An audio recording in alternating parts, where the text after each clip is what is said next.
These are my reflections to the book To Know as We Are Known by Parker J. Palmer. This book has spoken to me in many ways. Just seeing how education is spiritual because we learn with our whole person as we relate to God as a source, as a creator, as the source of love and grace towards us. As we relate to ourselves, learning about ourselves, and also knowing that we are made in the image of God, but much of this image has been suffering in us through illusions and distortions of truth and our own darkness. Also, learning comes from relating to others, and as they also carry truth, as they are made in the image of God, regardless of their culture, background, age, and the difference in their thinking from our thinking. And also learning to relate to the world. Like I have something to learn from the world, and I need to let the world speak to me instead of meeting the world with my own assumptions and my own views that I have learned that are very narrowed to my own understanding. So, true education has to do with learning truth and also knowing that truth is personal, that it requires a response of obedience and an application from my part in order for me to experience change and transformation. And it's like I have to be responsible with what I learn and with what I hear, and I need to live that out. And especially if I'm a teacher, I have to have a relationship with that truth to where I practice, I obey it, I'm engaged in application of it in order for me to be able to pass it on and to introduce that uh, subject, that relationship to truth that I have to others and teaching them. So education is not just to form us to fit the mode of society and to be able to meet the demands of the marketplace. So many times that's what we want, and we want degrees and we want to get educated in order to live successfully and for our own gain, and our contribution to the greater community of the world is so limited because we become so preoccupied with ourselves, and it becomes about us. So I love what he said.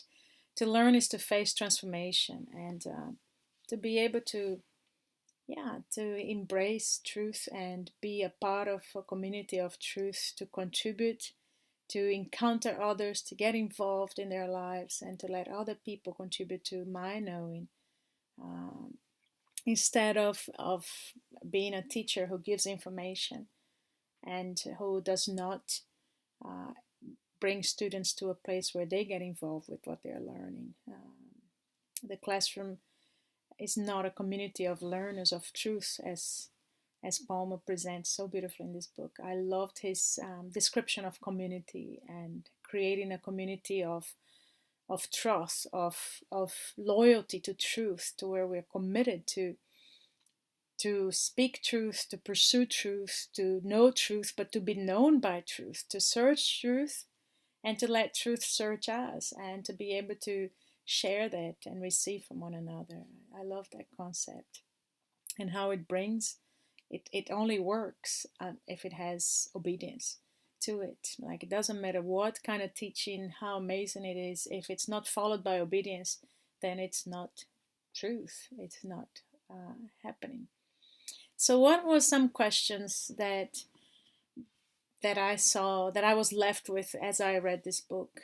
Well, one is how can I, as a teacher, educate people where they can experience this transformation by practicing obedience to truth? How do I help students shift from the formal education they have experienced to this spiritual education that transcends the known facts or the theories, and bring them into a relationship with what they encounter? That everything that they encounter in the knowing process, there is a love and a passion, a desire to relate to and to get involved and to participate and to learn and to be able to let that become a part of them, that also to transcend beyond what they see to a reality that is hidden and is invisible, and ultimately transcend to knowing God. How do I help students learn from each other in the classroom setting? How do I facilitate the open space where there can be sharing, mutual giving and receiving and relating to the subject to be known, um, that subject becomes learned in a level that it enters into their reality and becomes a part of them, and it demands a response. How do I motivate students to want to love knowledge, instead of just being curious and wanting to control what they know? How do I inspire students to want to join the greater community of truth, embracing diversity, embracing tension, allowing other voices that are different than their voices to surface? How to have like a mutual accountability, and how can they stay learners for the rest of their lives? How do I help people prepare? How do I help uh, students uh, be prepared to act now and on what they're learning, instead of preparing them to practice in the future? I think a lot of the current education, it prepares us now to practice something out there in the future. But how do I shift that to where everything they're learning in the classroom is something that they can practice now? How do I help students grow in the understanding of a learning that has to do with community, where there's cooperation with one another, that we can actually have each other's help in the learning process, instead of learning in a way that is very individualistic and also competitive, to where I'm using information to manipulate situations for my own gain. So, yes, I've been very impressed by the book, impacted. I've been sharing lots with people. I've been convicted. I've been inspired. I was inspired to let the whatever it is that I'm learning and knowing speak to me, to allow silence to enter into the picture of my knowing and my relating to the subject, where reflection um, is able to help me move away from my own voice, so that I can receive the voice of what I am learning, that I let it speak to me.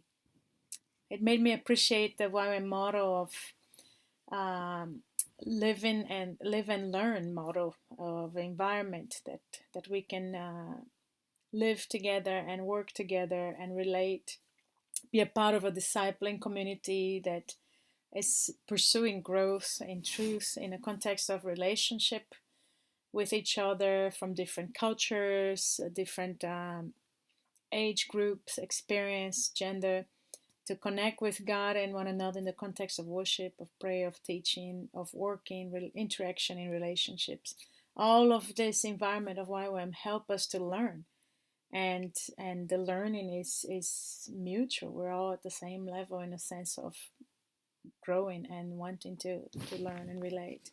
I was encouraged to rely more on feelings and intuition and faith, not just having all my facts and my objective reality there, but to be able to explore and risk, and not to be static and stiff with my notes and my speech. I was motivated to change in how I relate to the classrooms I encounter in teaching in YWAM schools, churches, and youth groups. Like, how do I become interested in them? How do I learn as much as I can from them as well? How do I teach them by questions? How do I welcome their voices? How do I use my words, to open space for contribution and participation, instead of using my words to fill the space with having much to say? I want more participation from the classroom, more interaction, more questions and answers, more feedback. Also, to have times of silence and reflection, and not be intimidated by that, but to encourage that also private reading, to expose them to the Lectio Divina model, to where they can reflect and enter into a smaller text, and start to enter into a dialogue with the class and relate to um, to each other in that context, and be able to draw from them and encourage that cooperation in the learning so they can all contribute. I really like the concept he presented of, no, of knowledge being an act of love that is born out of compassion. Like when knowing is an act of love, then there is a passion that awakens in you to learn, and it draws you out to enter the reality of others, to allow you to encounter others, and that change takes place from inside. Also, that this kind of knowing is very different than what is historically shown as how you get knowledge through curiosity and control. So this knowledge as an act of loving is definitely not serving, and it's not manipulative, and it's not impersonal. I really like the explanation he gave of Adam and Eve and how in the garden they were reaching for knowledge beyond their limits. That knowledge, it was a knowledge that showed distrust, and it excluded God. It was an expression where they did not trust God, and they were cut off from relationships. So they were not reaching for knowledge out of love, but out of curiosity and out of wanting to have control. So, yeah, for me as a teacher of youth, I was challenged through this book in how to create space for young people to practice obedience to truth, how to be more creative in giving students the responsibility for their learning, and invite them to participate in the classroom, to welcome their voices, to not be afraid of their questions or the differences. Also, the understanding that I am a mediator between the students and what is to be known, and the responsibility that I must first live out what I know. I must love and relate to what I'm introducing to them. It's the whole concept of teaching as friendship. I was challenged to practice the spiritual disciplines again in my life as a way to bring change to my own heart, but also to empower me to teach in this way, where I can see people, where I can, yeah, invite them to that dialogue and to maximize the learning through contribution. Also, was reminded to be a learner in their midst, to be able to be open and willing to be vulnerable, that we can together experience every encounter with truth that we have together, where we can receive from each other. So I want to learn how to facilitate this community where there's trust, where there is accountability, and where there is openness and a disposition to obey what they're learning. So yeah, I love that concept he introduced of truth as trust, as a commitment, as a trust and a loyalty to truth, and this truth, it's called out by me as a teacher, as the obedience of them that are learning. Like I call it out, this trust, as they obey the truth that I'm introducing to them. So I loved his definition of obedience.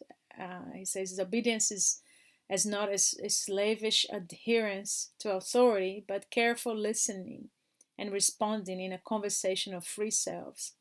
So it's not this obedience to an authority as a slave, but it's engaging in a conversation, in a dialogue, because you're listening and you're discerning, and you come into that conversation as a free person. And how beautiful that is if we can introduce that as their obedience to truth and what they're encountering. So to educate is to draw out and to draw out the truth from the students, and the students draw out the truth from the teacher. I experienced conviction when he said about a time of dryness that he experienced as a teacher. He said that words began to fail me because I was not following them with my life.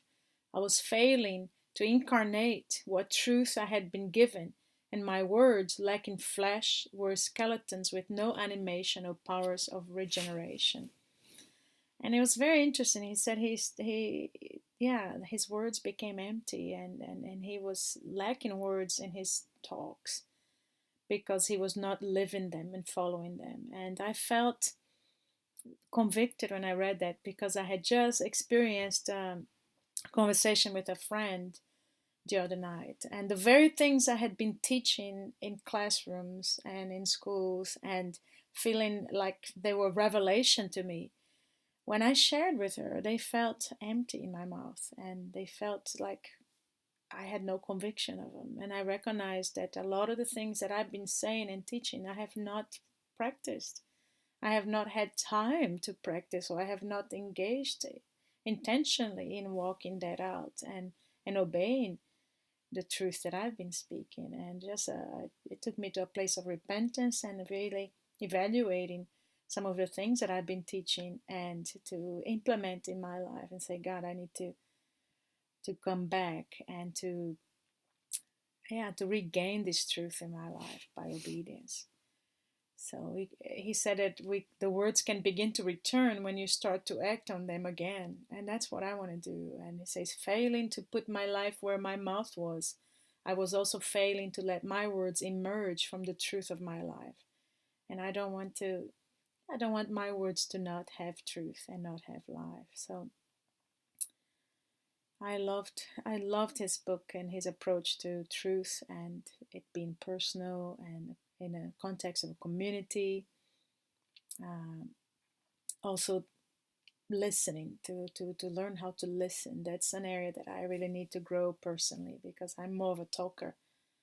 And to let the, yeah, people and the subject, the things that I am wanting to know, speak back to me so I can learn. He addressed fears in teachers, and like fear of not knowing enough or not having control over the classroom, or I recognize that I have those fears, and I often have overcompensated with a lot of information and words. And so I was challenged in how to create an open space in the classroom, how to lead them to transformation. And in practical ways, something I can do is to look for the things that are hindering the learning, being open with what I know and what I don't know, and to be able to lay out from the beginning uh, a way that we as a classroom can relate to one another, and that every voice has value, and that we're to respect and invite the contribution of everyone, and to become honest in our dialogue, especially in facing tensions and differences, acknowledging feelings, also fears, making sure students recognize that the classroom is a safe place and that you can be vulnerable in it. And even physically arranging the classroom in a way, like he suggests, even a circle to where there is a space in the center where they feel like they can interact, and it's not just about the teacher up front. And yeah, and using less words, but use words that can open the conversation, and so they can be questions and facilitate more participation. And also using silence, as I said before. Uh, One change that I would make in the way I teach is to make sure that there is always room for application and for feedback, and for people to respond and how they would apply the truth they've heard, and even hearing from them what is it they've learned, to start a dialogue and to be able to listen and respond, to help them really understand that there needs to be a relationship with what they're learning and not just information.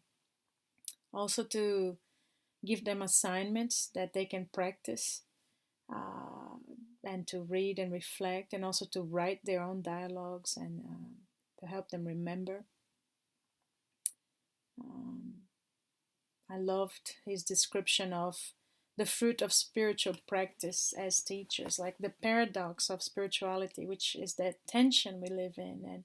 And he mentioned the tension of humility and faith in the life of a teacher. Humility to know that I need to receive the truth from others, but also the faith to know that I have a truth to offer, and to be able to risk in that and to do that. And the tension of reverence and idolatry, and I really liked it because the whole purpose of like reverence is to make sure that I'm respecting, giving more attention and respect to the greater community, to the bigger picture, and not being caught up with the smallness of my own narrow view or the familiar, which is he defines it as idolatry. So it also says that idolatry questions what I'm giving reverence to, and I really like that. I got such a revelation out of this time also in understanding prayer and how to pray is to enter into relationship. You're relating to God because you're directing your prayers to Him and you communicate with Him. But you're also relating through prayer, relating to the situation of the person or what you are praying for. It's like you enter into that world, you enter into that situation, and you relate to it in a place of prayer. And then, so it's like you enter into their presence, you become involved in this dialogue of seeking change.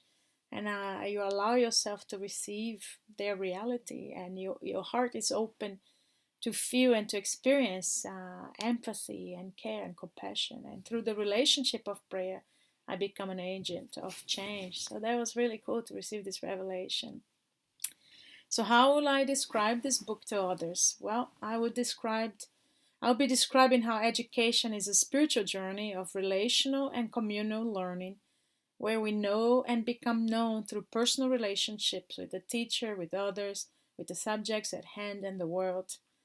We learn with our whole person as knowing becomes an act of love, entering a community of learning greater than ourselves, relating to the known not as an external reality, but allowing it to become a part of us. It is a learning that prepares us for the now, and we see truth as personal, and to learn is to face transformation as obedience to truth is being practiced. The book focuses on a learning that draws out personal involvement versus relating at an arm's length to an outside reality. Teaching is introducing students to a friendship the teacher has with the subject at hand and the importance of the spiritual formation of the teacher in order to do all of this. In order for you to teach this way, you gotta be yourself be transformed. So that's my reflection on this book, and I am really glad that I got to read it.